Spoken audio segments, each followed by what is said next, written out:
Hey guys, this is Anand, and today I'm going to do some gameplay and talk about the T71, the American Tier 7 light tank.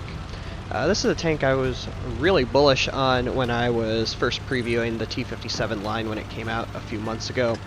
And my opinion on it has only changed slightly. I still think it is not a fantastic tank, and that is mostly because it has completely abysmal DPM.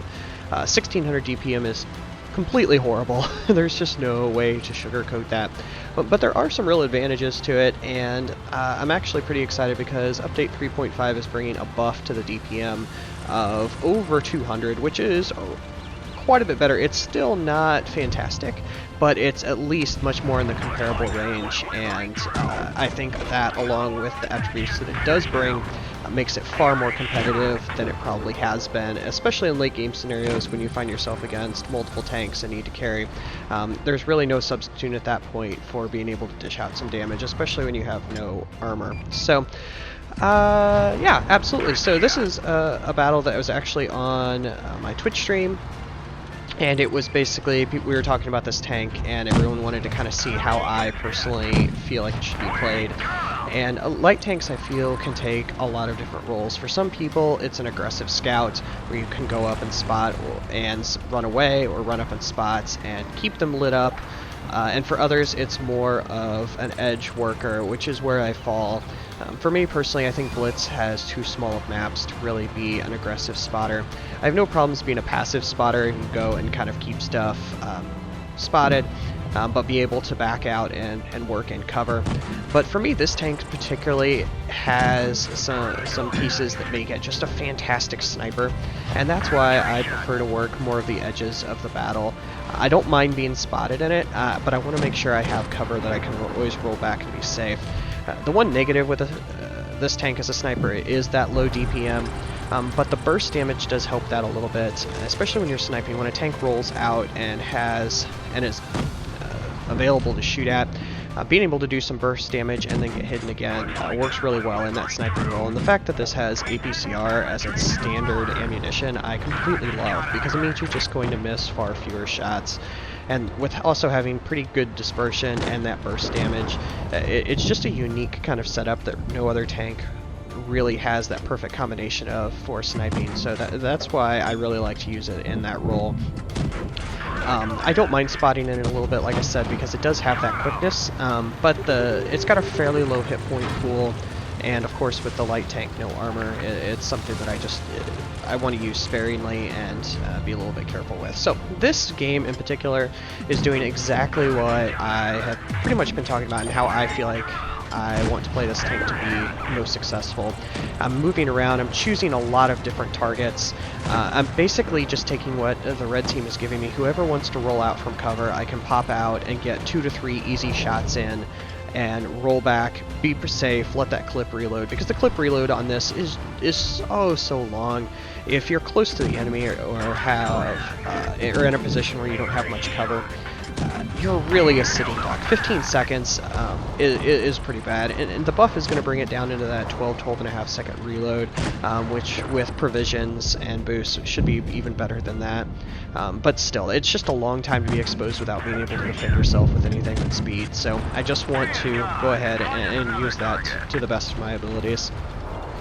And essentially too, light tanks are very dangerous in that light in-game scenario like I was talking about. So preserving my hit points and doing as much damage as I can early on, and taking those kind of easy victories with tanks, puts you in a position in the late game to really be a lot more dangerous, and so that's why I want to kind of work the edges of those battles as much as possible. So this was just a really good example, not necessarily the most exciting game, just good awareness and seeing what's happening, really using that mini-map to the best of its capabilities to be able to pick up new targets and easy targets, and just kind of farm damage and support the team as much as possible.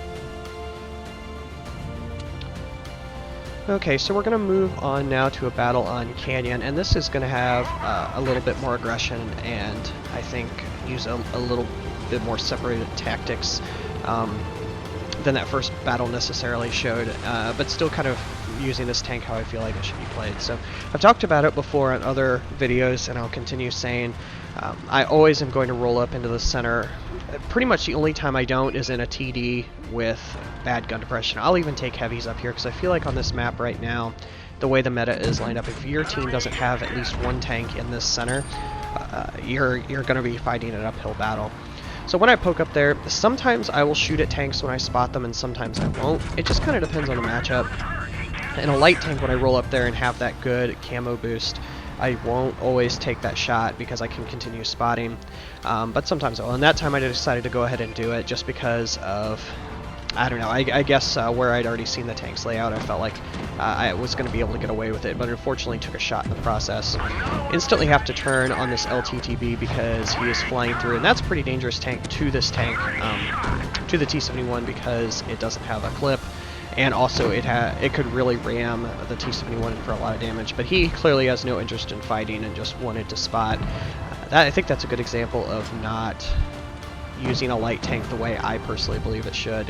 All you do is take damage and light tanks up for a shorter period of time, and I don't think that's a really healthy use of your hit points. But that's just my opinion. Some people play it well like that, and it's okay. So when the IS rolls up, I can go ahead and empty that clip quickly. Even though I don't get all the pens, he's going to have such a slow aim time, I can go ahead and do that. And that's one of the advantages, I think, to these fast-firing clips. Yes, it's a long reload, but I can put those shells out so incredibly fast that I can hit a lot more kind of ratio of those shells. And I'm always going to be aiming at drive wheels when I can at the same time so I can make sure I can get that whole clip in.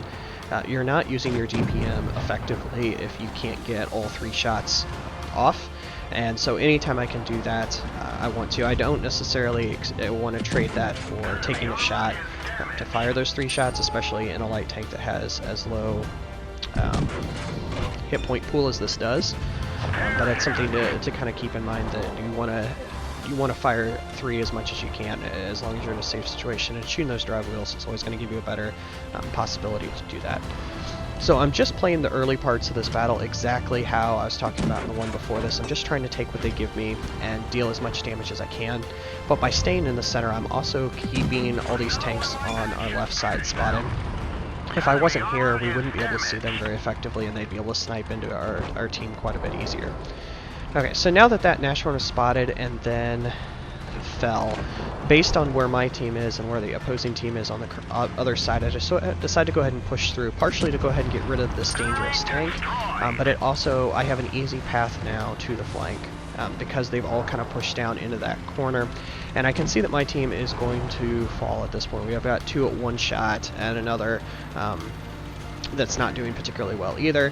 And so I'm trying to get the flank and just kind of farm as much damage as I can, because they have quite a bit of hit points left, but they also have 2 low hit points. So I want to make sure that I can finish those 2 off, because of this clip situation on this light tank. I don't want a large amount of enemies, because it's going to be harder to fire and hide and get enough shells off to kill a lot of them. So I want to get rid of the easy ones, and now I have 2 higher hit point enemies left, but I don't want to go screaming in, because I only have 1 shell left. That SP is going to fall. I push forward, but when he falls so early, I decide to go ahead and run because I only had the 1 shell. So it was I was running a high-risk situation of being shot twice for only getting 160 damage shot off, and instead I can run away and use that camo to reset.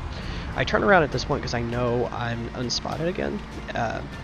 And I'm hoping I can get a quick clip off into that KV-3, because I also can tell by the hit point that I'm going to need at least 3 full clips, which takes a lot of time. I mean, that's 45 seconds just in clip reload, so a lot can happen in that time frame. So I need to try and sneak as many shots as I can, because even if those 2 tanks don't have their top guns, they could delete me far, far quicker than I can them. So running back to my initial position, and that's partially because of this particular bush. I know I'm going to be able to kind of sneak some damage in, and just the contour of the topography over here means that I'm going to be pretty protected, and I give myself plenty of time in between to reload these clips, so I can use it effectively. At this point, they're probably best off at rushing, but this is exactly what I wanted to happen. They're playing it a little bit slow, so they're going to give me more time to keep reloading. and be able to do it, because even with the high armor of the KB3, I know best case scenario I can kill him in 1 clip, but most likely I'm going to need another 2. So again, I'm conserving as much as possible. If you get greedy here and start trading a clip from the T71 for 1 shot of the KB3, you could easily actually start to lose that exchange, just because the gun on a KB3 is really large. And I haven't seen if he has the 100 or 122. It looks like he actually has the 100, which is good, but exactly like I was talking about, I only got 1 shell into him on that clip because of the high armor and the angles, and 1 shot took a third of the hit point pool that I have left. So I'm making good decisions and just being careful with it. And now once I'm reloaded and it's much easier, where I only need 2 more shots, I can be a little bit more aggressive and kind of run in here to go ahead and finish him off. End up needing 3 shells instead of the 2, but can go ahead and get the victory. So battles in this tank can be boring because of the long clip reload, but if you're playing it right and conserving hit points, I think that's something you should have. So hopefully this helps a little bit. Changes to this tank coming, obviously, with 3.5, and I don't think it's going to change the gameplay a whole lot. I think it'll all play the same way. It's just you'll probably lose a few more shots from the front with the lower penetration. So hopefully this helps, and take care, guys.